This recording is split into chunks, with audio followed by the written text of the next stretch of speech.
Le fils de l'oncle. Dans l'obscurité de la nuit, alors que les ombres dansaient sur les murs de la citadelle, une trahison silencieuse s'est nouée.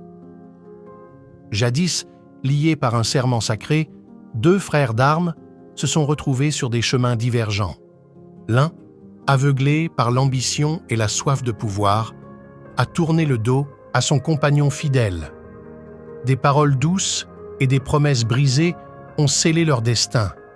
La trahison a empoisonné l'air, rendant chaque geste de confiance une corde tendue au-dessus d'un précipice. Les murmures de conspiration se sont répandus comme une maladie insidieuse, corrompant les cœurs et semant le doute parmi les alliés, les plus loyaux. Dans le fracas de la bataille, l'ami trahi a vu son frère d'armes se ranger du côté de l'ennemi, son épée maintenant dirigée contre lui. La douleur de la trahison a déchiré son âme alors qu'il se battait pour défendre ce en quoi il croyait. Les cicatrices invisibles de la trahison sont restées longtemps après que le sang a séché et que la poussière de la bataille se soit dissipée. Mais même au milieu des ruines de leur amitié brisée, une lueur d'espoir demeure.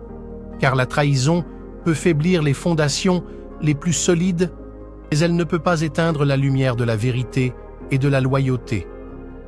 Et peut-être, un jour, les fissures de la trahison seront comblées par le pardon et la rédemption, ouvrant la voie à une nouvelle ère de confiance et de fraternité.